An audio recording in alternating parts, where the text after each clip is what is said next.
ben justement, on va prendre... Ça s'appliquait jusque-là, hein, c'était fou. Hein, oui, on va prendre le pouls des barrages. Là, on va retourner du côté de la Haute-Garonne, retrouver Célia Vallée en direct pour BFM TV.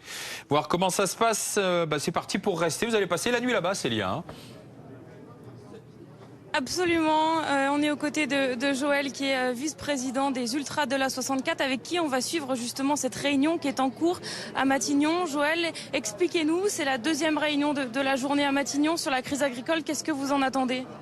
Mais on attend surtout que le protocole change, comme on l'a proposé, un nouveau protocole, parce que l'abattage total, c'est inadmissible pour nos élevages et nos exploitations. Et ce qu'on veut surtout, c'est le changement de protocole. Le gouvernement a pris le dossier en main aujourd'hui, 2 réunions, des questions au gouvernement essentiellement sur la crise agricole aujourd'hui à l'Assemblée nationale. Est-ce que vous avez l'impression que le gouvernement prend ça au sérieux ? Ah, mais je pense qu'il faut qu'il le prenne au sérieux. Nous, ça va faire 6 jours qu'on est déjà sur l'autoroute, 5 jours peut-être, depuis samedi. Et franchement, il faut qu'ils prennent parce que ça va se gangréner à tous les autres départements et c'est toute la France qui va être bloquée. Là, le blocage, il est parti pour rester ? Ah ben oui, mais vous voyez, faites le tour, on a commencé à mettre quelques sapins et compagnie. Enfin, nous, on a prévu de passer Noël sur l'autoroute. Merci beaucoup Joël. On reviendra vers vous quand cette réunion sera terminée. Pour les annonces peut-être, il y a moins de monde pour l'instant sur ce blocage parce que les éleveurs s'occupent de leurs bêtes pour l'instant et ils seront beaucoup plus nombreux dans la soirée parce que ça a été le cas hier. Ils étaient jusqu'à 500 hier ici. Merci Célia Vallée. On va filer maintenant à l'hôtel de Matignon, rue de Varennes, retrouver Anthony Lebos pour BFM TV parce que la réunion est toujours en co-réunion avec les représentants agricoles, Anthony. Oui, réunion toujours en cours qui a commencé il y a 1 heure désormais. Deuxième réunion de la journée qui se tient à Matignon, preuve que le gouvernement ne veut pas montrer qu'il sous-estime cette crise agricole et sanitaire. Autour de Sébastien Lecornu, pas moins de 8 membres du gouvernement, dont la ministre de l'Agriculture, encore le ministre des Petites et Moyennes Entreprises. Il y a aussi en visio les 8 préfets des départements qui sont concernés par cette crise. Objectif très clair, faire le point sur la situation, sur les protocoles sanitaires, sur les vaccinations, mais surtout prendre des décisions. Et ces décisions, elles sont attendues par les agriculteurs sur le terrain.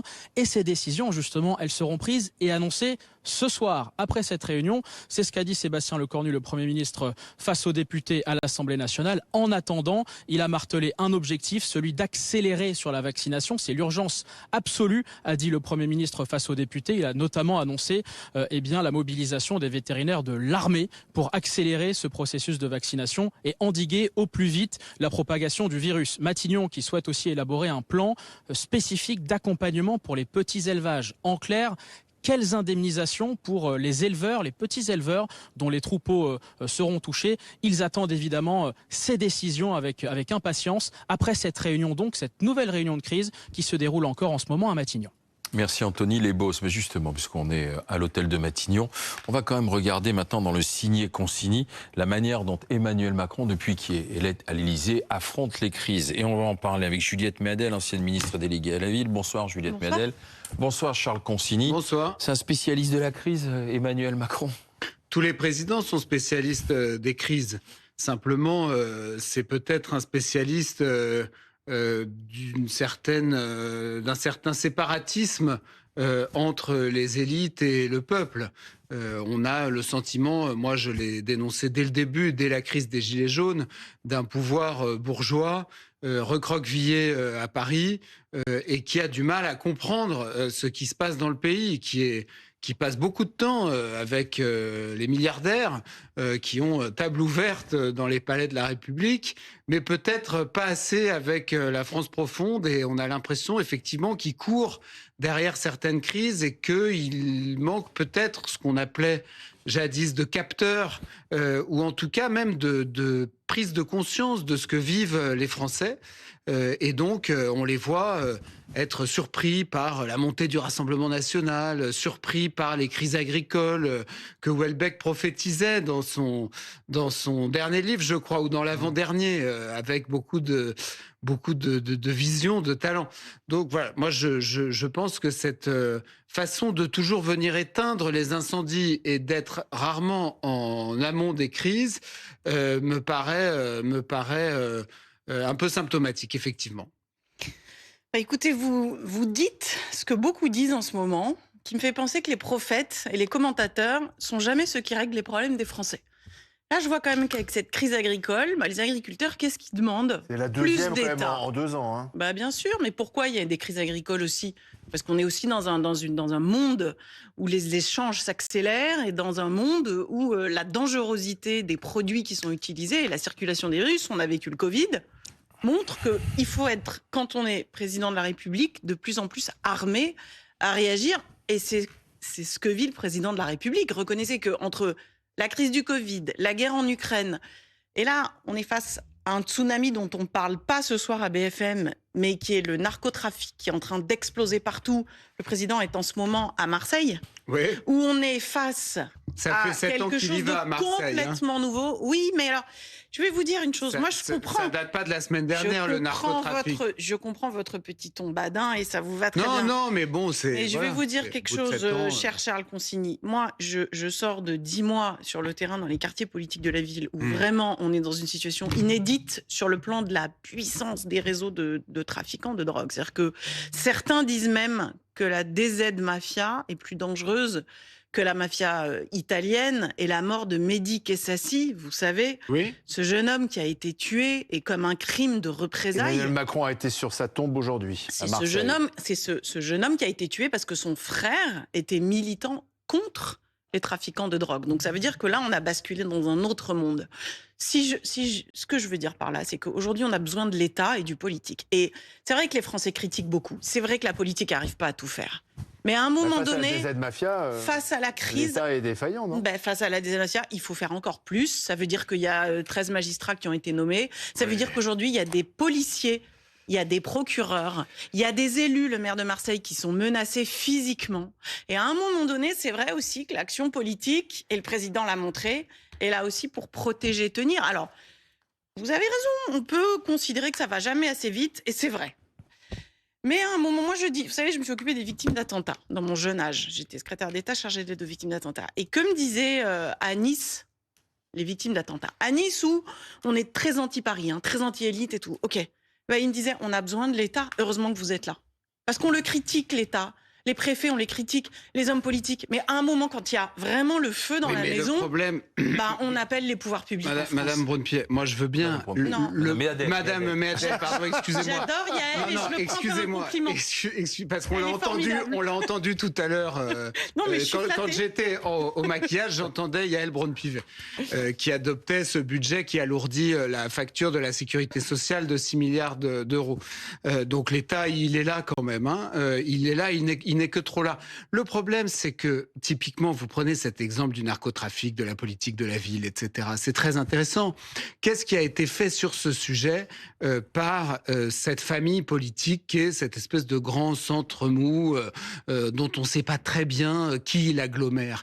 Rien, en l'occurrence, s'agissant des quartiers difficiles que vous avez visités ces derniers temps. Rien. Pas si je vous dis que je ne suis pas d'accord avec vous. Mais vous trouvez, franchement, qu'à Bobigny, vous trouvez qu'à La Courneuve, vous trouvez que au quartier Pisevin de Nîmes, vous trouvez que dans les quartiers nord de Marseille, vous trouvez que dans tous ces endroits-là, la situation s'est améliorée depuis le début du truc. Alors moi, ce que je veux dire, c'est depuis le début des mandats de Macron, mais je pense qu'il faut faire des choix. Le simple fait que vous soyez aujourd'hui membre du gouvernement. Ça y est, c'est fini, Charles Consigny, je ne suis plus membre du gouvernement. Que vous ayez été membre d'un gouvernement, là, il y a encore, juste avant un mois et demi. Voilà. Et que vous ayez pu être, avant ça, membre d'un gouvernement Valls, si ma mémoire est bonne. Absolument. Bon, aux côtés de gens comme Retailleau, par exemple, qui n'a rien à voir avec ce que vous pensez, pour moi, ça montre qu'il n'y a pas de choix qui est fait. Et s'agissant notamment des quartiers, quelle est la cause du narcotrafic? Je vais vous dire en 2 mots. Quelle est la cause du narcotrafic? Vous savez, j'ai connu le sujet de très près comme avocat. Première cause, l'immigration de masse. Deuxième cause, l'absence de vraie politique pénale, l'absence de choix dans la politique pénale. Troisième cause, le fait qu'on agglomère au même endroit les gens qui ont les mêmes difficultés. Et qu'effectivement, quand vous grandissez à La Courneuve, vous avez beaucoup plus de chances de vous retrouver dans une bande de voyous que quand vous grandissez à l'école alsacienne. Et donc, il faut faire quelque chose pour ça. Or, quand il n'y a pas de direction, clair de la part d'un gouvernement ou d'un autre, eh ben vous pouvez pas traiter le sujet. Et la réalité, c'est que ce sujet, il s'est aggravé ces dernières années. Pendant les 10 mois, prenons ce gouvernement Bayrou auquel j'ai appartenu, entre Bruno Retailleau et moi, oui, c'est vrai, on ne pense pas la même chose, mais on était d'accord sur une chose et on l'a faite, c'est qu'il faut prévenir dans les quartiers. Moi, je lui disais, la répression, c'est indispensable. C'est le boulot du ministre de l'Intérieur, hein, c'était pas le boulot de la ministre de la Ville. En revanche, il faut prévenir, et on l'a fait en multipliant, par exemple, la police de proximité. Et on l'a fait, et demander aux habitants ce qu'ils en pensent, à Marseille en particulier, où je suis allée souvent. On l'a fait précisément en renforçant l'accompagnement des enfants pour éviter que les narcotrafiquants les attirent dans leur réseau. Vous voyez, il y a des femmes, mères de famille, qui ont perdu leurs enfants parce qu'ils ont été tués à cause des règlements de compte entre bandes.